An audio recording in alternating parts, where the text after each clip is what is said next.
talking about Harvard Law School's junior deferral program, and we have three awesome students who were able to get into it last summer. I thought we could start off with just some introductions. If you wouldn't mind sharing your name, your class year, and your major, would you go ahead and do so? Emily, we could start with you if that sounds cool. Hi, everyone. My name is Emily Rosie Digoyen. I'm a double major in environmental sociology and Spanish, and I'm class of 2022. Ava, would you like to go next? Yeah. Hi, guys. I'm Ava Pacquiana. I'm also class of 2022, and I majored in political science and human organizational development. Hey guys, my name is Etta Wang. I'm also a senior. I majored in political science and psychology, although when I applied, I was only a psychology major. Awesome. Well, thank you all. And then, so the first real question is just, why did you decide to apply to the JDP as opposed to applying in regular law school admissions? And we could just keep that same order if that's cool for you all, instead of everyone will wait and be like, are you gonna go? Am I gonna go? But yeah, so Emily, if you want to start, that'd be awesome. So I actually didn't learn about the Harvard JDP program until December of the year prior. So I really only had like 6 months to prep my application and LSAT and do everything. But when I found out about the opportunity, I was like, it would be great if I could just, get this over with rather than having to do regular admission cycles, which I know is like, I would be applying to like 10 different schools, paying all these application fees. Harvard JDP did not have an application fee. So that was like one of the benefits. And then also I didn't have to pay for LSAC. I just submitted my scores straight to them. So I didn't have to pay that fee either. And so it was honestly just a cheaper alternative. And you have that guarantee 2 years in advance. And so during my senior year, instead of like worrying about law school, I studied abroad last semester. I didn't really, I cared about grades, but it wasn't as stressful as if it were where I'm waiting for my application to hear back and I have to send my, mid-year transcripts. And so it gave me that assurance that I really wanted. Hey, okay, my approach was a little bit different. So I actually went to this information session, I guess, my sophomore year. And at that time, I think there were like 3 kids in the class above us who had gotten into the program.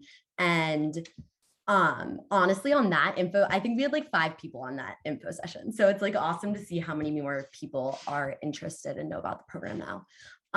But I always knew that I wanted to go to law school and was kind of on that track. And I honestly initially thought that I wanted to go right after I graduated. That was always my plan. And after, if anybody has a class with Carrie Russell, she'll tell you a million times, like she'll encourage you to take a gap year. So the idea was kind of on my mind. And so I came to this info session and listened to a couple of people talk about why they had made that decision.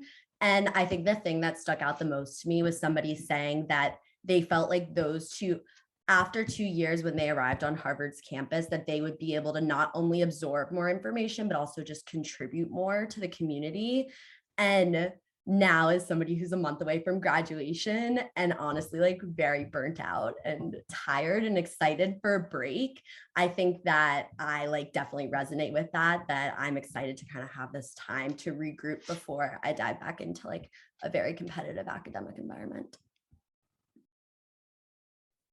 I learned about JDP just that March last year, so like 3 months before the application cycle began. Also from Dr. Russell, I was talking to her during one of her office hours, and she just told me about this metaphor that really struck me, and I've told this to a million people, but like it's really, yeah, it really struck me at that time.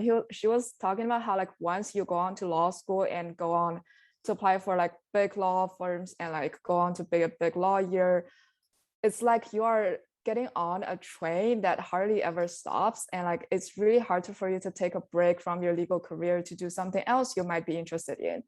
And so she suggested that it's good that you take some time to do something else, to like explore the world or do something else you're interested in before you get on this train. So that metaphor just struck me like that. So I like immediately went to like search more about JDP and eventually decided to apply. And yeah, and actually like in my case, I actually do have something I want to do before I go to law school. I wanted to do like spent more time in psychology and in clinical psych for a bit more. So it just works out great for me that I can have 2 years before I go to law school to do that.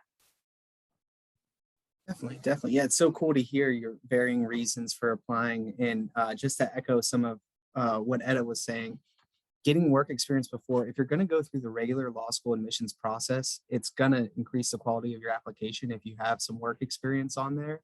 But even for folks like our three panelists today, I mean, you already got into Harvard, so you don't have to worry about that as much.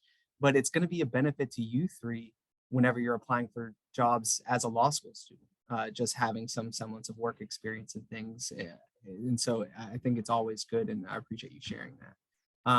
But yeah, so something that I often want to demystify a bit when I'm speaking with students is what the LSAT studying process is, because the truth is it's different for everybody, what they study, how long they study, how they study.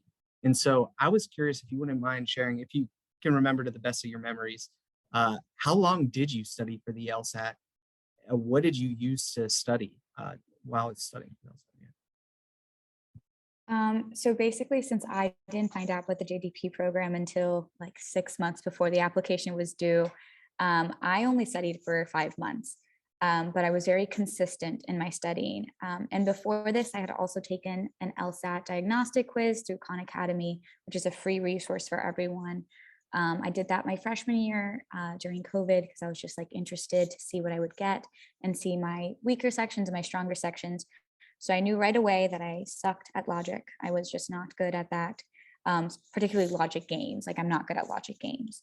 And so what I did is I bought the Power Bible, I think that's what it's called, for logic games. And then for everything else, I just used Khan Academy because my other scores were pretty decent enough where I felt like if I just got back into the groove of standardized testing that I could do pretty well. And then I just had to learn how to do logic games because that's like a new thing for me that I've never done before. So I studied Monday through Thursday from after class, so maybe like 4 p.m. until 9 p.m. Almost every day. But it wasn't just straight studying. Like what I would do is I would do Khan Academy. When I got tired of it, I would switch to homework. And then when I wasn't doing homework, I went back to Khan Academy. And it worked really well for me because I was taking an 18-hour course load. I was doing a lot. And so being in the library, switching between the two was like a really great way to make sure I both got my work done and studied for LSAT. I also studied with my friend Hannah, who now is going to Howard University. And so we were able to keep each other kind of like in check. Like there were days where I was like, I'm not going. And Hannah was like, I've reserved a room, you must come. And I'm like, okay, I'm on my way. And so on the days where I feel like I didn't want to go, she kind of pushed me to go. And on the days where she didn't want to go, I was like, I'm already here, so you must come. And that was like really good way to keep us accountable that we stayed on each other. And then actually like for a month before I had to actually take the LSAT, I calmed down on my studying because I felt like I already, like all the knowledge is already there. I'm not going to learn anything within this month time span. I just relaxed. I didn't want to like be studying crazy the night before or the weeks before. So every now and then I would play around and do a couple logic games in that month, but I just relaxed and focused on like the other parts of my application because it's so skill based. It's not knowledge based. As long as you got the skills down, you can do well in the LSAT. So like I said before, I always knew that I wanted to do law school. And so when the pandemic hit and everything was canceled and we're stuck inside, I ended up taking a diagnostic and deciding to set aside 10 weeks to studying. So I did it over a lot less time than Emily, but I probably spent more time on it a day. By the last like 4 weeks, I was doing a practice test almost every day or every other day and checking it the next day. So really setting aside time for that. I would say something, I also used Power Score Bibles, which are awesome. That's kind of the go-to for everybody. And also like Emily, logic games was what I had to improve on the most. And I think most of you, if anybody's taken a diagnostic, there's a high likelihood you'll experience that just because it's going to be more unfamiliar. But be confident in yourself because it's definitely something that's learnable and not as bad on the back end. But yeah, so I did about 10 weeks and I made a calendar at the beginning. I was studying completely independently, but since I made the calendar at the beginning, I kind of used that to hold me accountable and was like, this is something I have to do each day. So just like really making sure that I set aside time to get it done. My process is a little bit different, also a little bit similar from both of you. I started sophomore summer to learn to like read the books, and then I was studying like on and off because the semester was going on and there was the pandemic, on and off until the sophomore winter, the winter break, and then at the beginning, since the beginning of the winter break, I started to really study LSAT, and I spent like 2 months-ish, like really studying it, like spending like 6 hours every day on LSAT, and I took it in February. And my process is, first, I also read the books. I chose the Bible for logic games, but Manhattan for the other two. And I did a bit of research before that. Apparently that's a pretty good combination and worked pretty well on me. And then, yeah, and after I read the books, I just did the practice test. And before, one special thing about me and like my test taking methods is I devote like a week or 2 weeks before the test. I like do practice tests every day, kind of like Ava. And I feel like that could really ease like kind of make you getting used to the pressure of the test, because it's really timed and like it's very intense. It's a very intense 3 hours, and I feel like do it every day at least a week before the test is a really good way to getting used to that. Definitely, definitely. Yeah, all great advice, and I appreciate again the variance in your answers. I know it took me 8 months to break into the 170s, and so it's different for everyone. But yeah, so that's awesome. So now I've said this to some of you in appointments, but I remember when I personally finished the LSAT, and I was like, all right, like smooth sailing from here. And then the personal statement just wrecked me for like a month straight. I'm curious, how much time did you spend on your personal statement? Did you use any resources, and what advice would you have for anyone who's trying to write a personal statement? So my personal statement was kind of like, I very much procrastinated this application, which I do not recommend to you guys. I wrote my personal application maybe a week or two before it was due, and I wrote it in 3 hours. So it was kind of just like pen to paper, who am I? And the reason I gave myself that 2 week balance was actually so that I could meet with Alex and have him read it over, give me advice and feedback. And that was actually the thing that held me accountable, was that I was like, I have this meeting with Alex tomorrow. I need to have it done by then. And so I would really recommend, using the pre-law advisors and the career center to look over your application and specifically your personal statement, because it is something that is going to be weighed so heavily, I feel like, for the Harvard JDP, because you have fewer grades. They are going to try to look more holistically like who you are as a person. Although I didn't actually start writing until a few weeks before, I was thinking for a long time about like why law, specifically like why environmental law, which is kind of what I want to do. And even though the writing process didn't exactly happen, those were the types of questions I was trying to mull over in that month where I took that LSAC break. I was just trying to kind of figure out and like realign myself with, is this something I want to do? Why do I want to pursue it at Harvard? And kind of solidify those questions.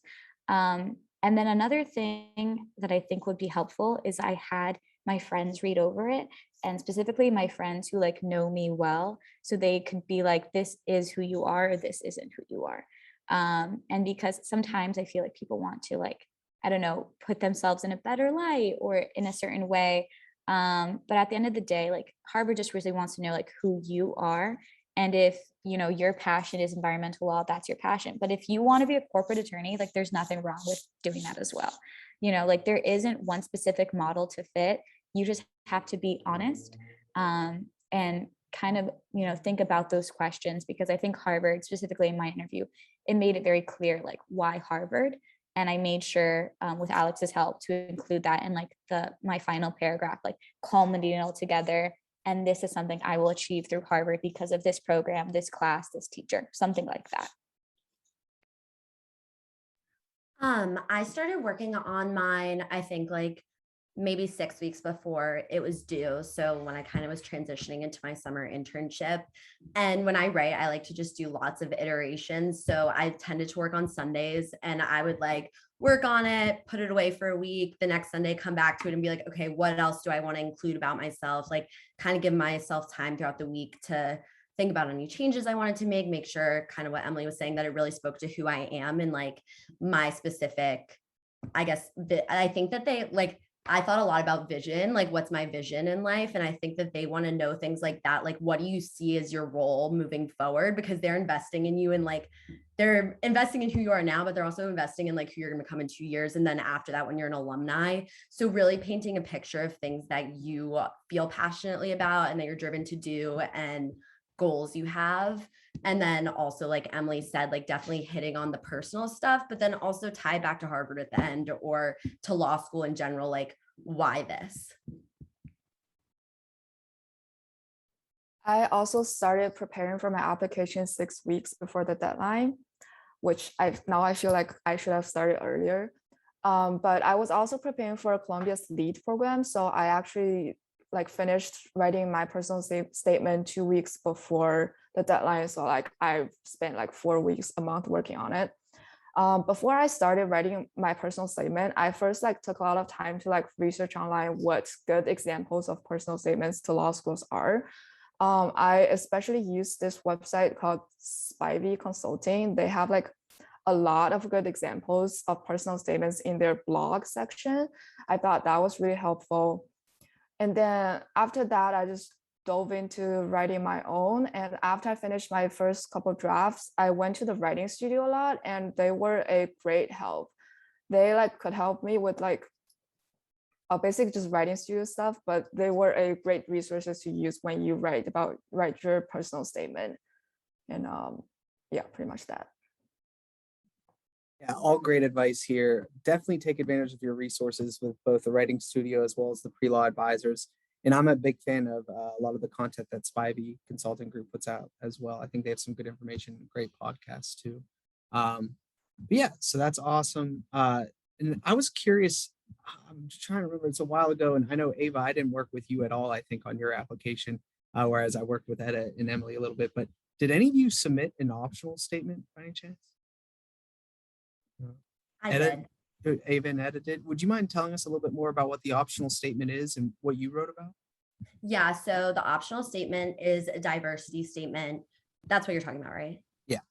Yeah. It's a diversity statement about how you think that you contribute or what experience you bring. And so I ended up writing about my experience in the Tennessee legislature as a like very straight passing queer female like woman, and my experience being in this space where there was like a lot of very negative legislation being passed, like hateful things being said. And I just like talked about how I recognized my privilege and that I had the choice not to share that when I was at the state legislature, and I didn't because it wasn't something that was going to help me there. But kind of understanding that when I go into the Harvard Law School classroom, like we all have different privileges, some of which are you see and some which you don't, and kind of just reflected on that. I wrote about my personal like cultural backgrounds because I'm an international student from Inner Mongolia, China, and so I grew up in Inner Mongolia, which is kind of Mongolian and kind of Chinese, such a little town. And then I moved to Shanghai, which is a very Chinese metropolitan city. And then I moved to Tennessee for college. So I kind of wrote about that and how like my experience in different places and in different cultures just incorporated together and like shaped who I am right now. Awesome. Yeah. And thank you both so much for sharing. And yeah, that's also something I encourage you to look at examples on our website that we have for diversity statements, as well as meeting with those same resources we mentioned earlier. And also just a disclaimer, I once had someone ask like, well, I have red hair and I want to talk about that experience and how that diversifies me. Red hair probably doesn't qualify for a diversity statement, but If you have anything you want to ask, if it qualifies, feel free to reach out to pre-law advisors. Yeah, so if you are, if they like your application, you will be invited for an interview with Harvard Law School. And so I wanted to ask you all, what did you think of that interview? How did you prepare for it? Any tips you might have for those in attendance? Yeah. So my interview was very, very short. It was probably like 15 minutes. And my interviewer was 7 minutes late. And so it was like so fast. But I noticed, and I did a lot of like college interviews for undergrad. And basically it was like very different than anything I had expected. Like I was kind of prepping, I was prepping with Alex beforehand. I was kind of prepping for like, like what makes you a good leader, or like, give me a situation, they give me a situation, then I like, how would I respond to that? And it was very much personal. Like this lady had a folder full of like everything I've done and like questions about each thing I've done. And she really wanted to know like, who am I? She asked me like, what's been my favorite, thing on campus that I've done or achieved. She asked me, if not environmental law, what type of law would you pursue? Which is a question I had not planned for. And so I took like a good 30 seconds just thinking about that. And honestly, she really seemed like she wanted to get to know me. And like, I don't feel like I've felt that before with like other college admissions. And I really appreciated that. So I think one of the main things that, you could do for prepping is, I know this sounds so like cliche, but just like know who you are and like what drives you, because it really felt like she cared about my passion. Because everything that I've done, she had questions about. Like this one internship, she was like, tell me a bit more about that. Like, how was that like? And I was like, well, this is a great opportunity. It was this, and that. And so they're going to be looking at your resume. They're going to be looking at your personal statement. You've pretty much like did a whole picture of who you are. They're just trying to fill in those gaps at that point. And just be able to fill in those gaps in a very, concise and passionate manner. I think that's the best way I would, go about it. Yeah, my interview experience was really, really similar to Emily. Mine was the full 15 minutes, but it was very casual, super friendly. And they were definitely like very personal, looking at my resume, asking me, they asked me about the internship that I was doing at that time. They asked me about my extracurriculars, like what had led me to that space. Why did I feel strongly about it? And they asked me also, I got asked a couple times, like, what are the specific things at Harvard that you see, like why Harvard? And I would answer, and then they'd be like, okay, but what else about Harvard? Like, so like I needed to be like, okay, they have the death penalty center, but they also have the school for like, you had to be able to kind of grab more than just one thing. So I think definitely being prepared for that. And then, yeah, what Emily said, know your resume, like be ready to talk about it concisely, and you're good. I just sent the questions I got asked in the chat if anyone's interested.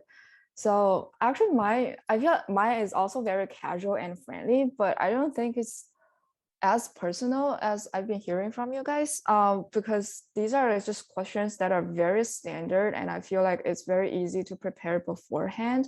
Whereas because I also interviewed with Columbia's lead, their questions are super personal. They're just like a bunch of follow-up questions after follow-up questions, and they're just basically asking the next question based on your previous answer, which is very different from Harvard's answer. Harvard's interview. She basically, my interviewer just asked these questions that are obviously pre-prepared, and it's also easy for you to prepare for them beforehand. And yeah, just like know why you did this internship and like what you learned from those things, like everything on your resume, and then prepare for these standard interview questions. And then I feel like you're good. The interviews are not super hard with Harvard, I think. I was almost an Elle Woods quote. Interviewing at Harvard, like it's hard. It's not.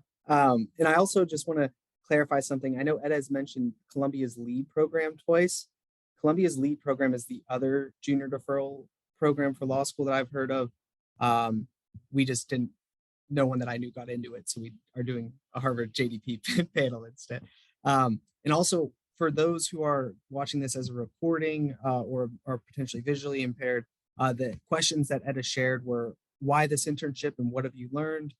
What do you want to do in your senior year? Why law? Why Harvard? Why the junior deferral program? What are you most proud of in college? And what do you do for fun?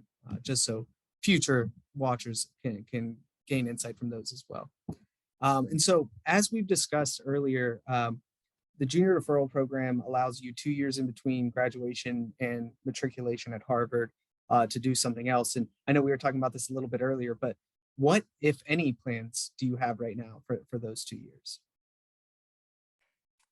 So my plans are still, forming themselves. But in my application, what I mentioned was I was interested in doing my master's, and I specifically mentioned the Yale Master's in Environmental Sustainability and Planning, I believe, and then the Johns Hopkins Online Master's in Energy and the Environment. And so I mentioned those two programs, but I also mentioned an internship that I'm still waiting to hear back from that I did apply to through the Department of Energy. And so I kind of made it seem like, I worked in a private environment, I worked in a nonprofit environment. What I have not done is governmental work. And so I really put that together in my application, like, I have this, but what am I going to do in my 2 years? I'm going to explore that third sector that I have not been able to explore. So that when I go to law school, I know exactly what sector do I want to do, private, governmental, nonprofit, environmental law, like really use these 2 years to pinpoint my specialty. And my specialty is leaning towards energy law. And so that's kind of what I talked about. Now that plans have changed and everything that's happening, I've applied to the Climate Corps, and I've applied to a lot of Department of Energy jobs. The problem is they want me to relocate without providing relocation fees. And so that's not very feasible. And so I'm still currently looking for a job. But I know that Harvard has messaged all of us before. There is an opportunity for those accepted into Harvard to like intern at a place, I think maybe for like a whole year. And they provide compensation of, I think, $50K a year. They're really competitive jobs, like at the ACLU or Earth Justice or all these different, places. And it's for admitted students to a certain number of schools, and Harvard is one of them. And so I think that's like a really great opportunity that opens up for you if you do get accepted to Harvard or one of those other schools and have a deferral year. But I'm currently looking for jobs in Florida. And so sadly, there was none of those opportunities in Florida. But I'm just going to use these 2 years, I think, to try to get some energy related job and, kind of commit to what I've said before, like figuring out what specialty I want to focus on. Okay, mine's going to sound a lot less productive compared to Emily's, but I also don't know what don't have a specific plan. I really want to use these 2 years to do something different. I've been having I feel like I always thought that when I was a senior, I was going to suddenly feel like an adult. And like, I still feel like a 21-year-old who doesn't really know what's happening. So I want to go abroad, and I've always loved working with kids. So I'm currently getting my TEFL certification, teaching English as a foreign language, and going to try. And I'm currently talking to some organizations in Romania about potentially going there. And I don't really have a ton, like I want to leave by September. I'm giving myself kind of this summer to save a little, make a little money, save a little money before I go, but I don't really have a set plan for the entire 2 years. I think there's a chance I stay abroad for 2 years. There's a chance I come back and go to DC. I will also mention, I looked really seriously at the Peace Corps for anyone who's interested in that. And I ended up deciding not to do it because it's a 27-month commitment, which basically means that like you can't physically fit it in between when you graduate and 2 years later. But something else worth noting about Harvard deferral program is that it is possible to defer another year. And I think that's just like a great thing to keep in mind, especially for people with financial, like you're not considered financially independent for Harvard until I think you're 25. And so for some people, pushing the extra year can be really helpful financially and can just give room for other opportunities in between. I also don't have a definite plan yet for the coming 2 years. So it's it's very reassuring to hear that you guys also know. But I'm looking for jobs in, as I said, clinical psych or counseling, those areas, and also in nonprofits. So those are like the two tracks I'm looking at, and I'm still deciding or weighing my options or looking for other job offers in these two tracks. Yeah, well, but I'm also looking to potentially go abroad for a year. If I have the opportunity to. I just want to really stress that I personally think these 2 years should really be spent on doing something you really love, something you're really passionate about, because it's a rare opportunity to have been committed to something that's like great, that you know what you're going to do in the future, but also to have the time to take a break between graduation and your commitment. So I think you should take this rare opportunity to do something you're really passionate about, and potentially or hopefully can also provide some financial support for law school. Awesome. I'm so glad that I have you three on here because that's a frequent note of anxiety for students that I speak with when applying to the JDP, both from the concept of, if I'm not mistaken, there's like, it's basically like a text box where you have to tell them a little bit about your plans, right? If I'm not mistaken. Yeah. So yes, you should make plans and write about them for your application, but you're not beholden to those. You can switch what you're planning to do. And yeah, I definitely appreciate all of your different thoughts about what you're going to do and how you're going to spend your time. Sort of Ava's earlier note about law school being like a moving train that once you get on, like you're just zooming from there. I think it made me appreciate Edda's last comment just about, hey, this is like your last free summers, last free years before you're a busy attorney. And so, yeah, do something that makes you happy. Do something that makes you feel good. But cool. Well, so I have one last question, and then we're going to get to some student questions. That just being, what advice do you wish you had been given when preparing for law school admissions, or that you would give to those in attendance today?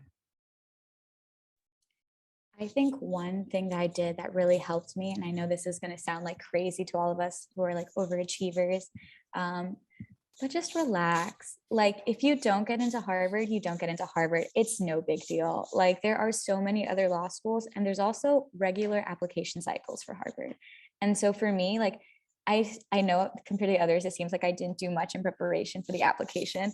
And that's honestly true. Like, to me, this is like a long shot. Like, Alex knows that. Alex was like, he's like, I don't know, your application's not that strong. I'm like, oh, okay, well, let's just see what happens. And so, like, for me, I took this as like, if it happens, it happens. If it doesn't, it's not the end of the world. And that for me was like so, I guess, empowering, because when everyone else was like stressing about JDP, I was like, well, let's just see what happens, because I know that at the end of the day, like, if you guys don't get into the JDP program for whatever reason, there are so many other law schools and law school applications that you have yet to fill out. And like, regular application cycle can give you so many more opportunities to talk about yourself and about the involvements you've had in your senior year or the years after your senior year, where you can really beef up your application. Just because Harvard is a no now does not mean Harvard will be a no next year or the year after or the year after. I do believe like everything happens for a reason, and I wouldn't like, this is something that I feel like, put your best effort in, like, do it. But if you don't get in it, it's not the end of the world. And I feel like that's like something we all need to like stress when we do application cycles, because I know people like sometimes like put their self-worth into application cycles and the results of that. And that's not a very healthy mindset to have. And it can be incredibly stressful and competitive. And I think that's not something that will be helpful in your application at all. And actually, I just want to comment on that because that's directly relates to something that came up in an appointment I had just earlier today with a student. It was their first time meeting with me and discussing their interests to apply to law school. And they mentioned the JDP. It's something where like, yeah, like ideally we want to like prepare like a lot of time in advance, but really it's worth just going for it, because at the worst, then you just got a jump start on regular law school admissions. You've already studied for the LSAT, you've already prepared your personal statement. And so if you're a student in attendance today who's just getting started with the law school admissions process, why not? Why not go for it? And so, yeah, Emily, really appreciate your comments and just wanted to emphasize that. This is a little more focused about things that you can do, maybe if you're an underclassman or if you're a little bit further away from actually applying. I think the most important thing that I had for my application was really strong professor references, and that comes from building relationships over an extended period of time. And so you need to be investing in that now if you aren't already. Because everything else, like your LSAT, you're gonna like you can get all that together the night before and figure it out, but ultimately, like, you're not gonna suddenly have a professor who just like is ready to say that this is somebody. Like, you need professors who are going to say this is somebody who I think deserves to be in the law school classroom, and that comes just from cultivating those relationships. So I think just putting the time into that. There's 2 points I want to talk about. The first thing is don't feel like you have to be like a certain major to apply for law school, because we've all come from different backgrounds. Like major wise, when I applied just as a psychology major, which is not super related to law either. And law school actually now really like appreciate diversity in undergraduate backgrounds. They like actually really love STEM major right now. So don't feel like, I also know another person in our year who was admitted to JDP who's a computer science major. So completely unrelated. So don't feel like you have to do certain things to get into law school. Like you don't have to even get legal internships or whatever. Just do whatever you're passionate about, and like except for the grades, just in a personal statement, just write about like why these experiences are related to your passion for law school. And that's different for everyone, and you don't have to follow a certain pattern. And second thing I want to talk about is right before you apply, is in the timeline of right before your application. So I feel like before your preparation of like resume and personal statement and stuff like that, you need to prepare your preparation by like looking at all these resources, because I found that really helpful in my application.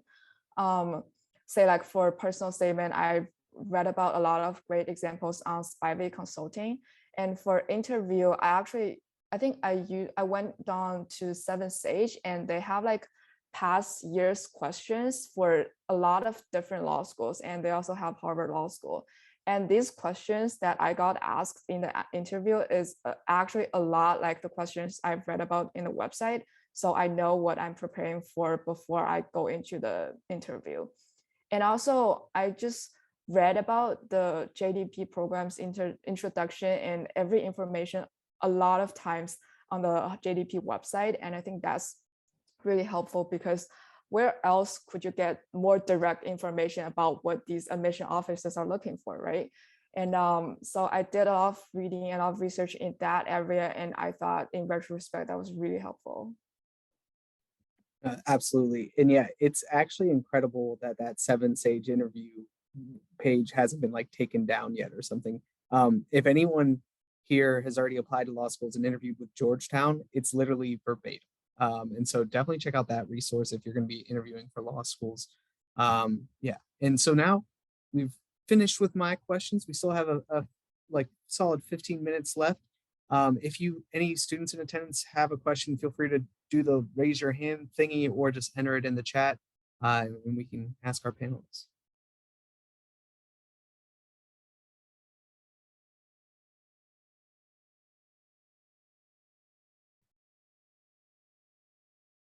Okay. Okay.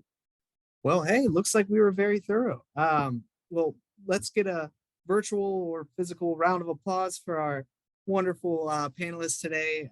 Thank you so much for your time, and congratulations again on getting into Harvard Law. It's very, very exciting. And yeah, if I see some people that I recognize in this room, others I do not recognize your name at all, come meet with your pre-law advisor. Let's talk about law school admissions. Let's talk about these different components to the application that the panelists have shared. And I just saw a question from someone in the chat. This recording will be posted probably in the next week or so to our Career Center YouTube channel. If you just go to our Career Center website. We have it on there as well, but we do also have just a straight up Vanderbilt University Career Center YouTube channel where you can find events like this, as well as my career exploration series. Very, very fun, very dorky. But yeah, check those out. And yeah, thanks for coming and hope you have a great, oh, wait, we got one more. We got a question. So what would you say about fitting studying abroad into the application process? And any thoughts on that? So I studied abroad, but I did it my first semester of senior year. And so it like I had already gone into the JDP program by that time. And I'm glad I did that way because a study abroad has completely different grading metrics. And I was in a particularly competitive program in Spain. And I know that like, I don't think anyone, like I think everyone of us got a C+ in one class at least. Like the teachers, it's not that we didn't understand the material, but that like the teachers give a 1 through 10 grading, and the translation to Vanderbilt grades is super harsh. Like to them, it's like, oh, that's a great grade. But I'm like, at Vanderbilt, that's a C+. And so I'm really glad that I, had that after I had already gone in because of that buffer.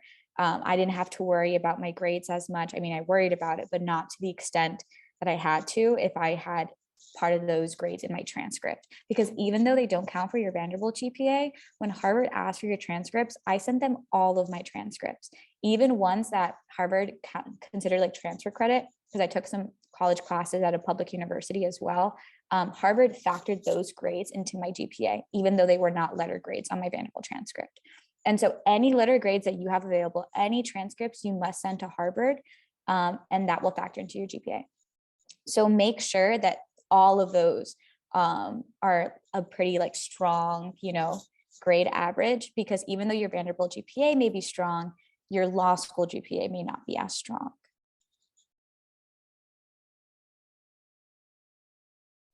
That's great advice, Emily, because that's something a lot of people don't consider, is just how grades, I mean, I guess essentially it wasn't a curve, but like kind of is a curve in a way, where just how the teacher approached their grading system. And yeah, for those who didn't know, LSAC standardizes your GPAs because some schools offer A+, whereas other schools just offer straight up A, B, C, D, and A- or whatever it might be. So they standardize your GPA into what they call like the CAS GPA, stands for Credential Assembly Service.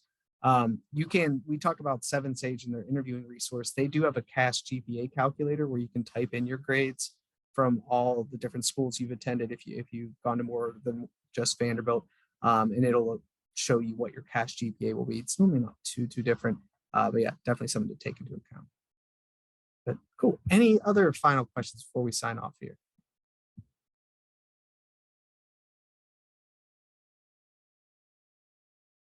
I think we're good. All right, awesome. Well, thank you all so much again. Really appreciate you taking the time. And yeah, we'll see you all later. Have a great rest of your day.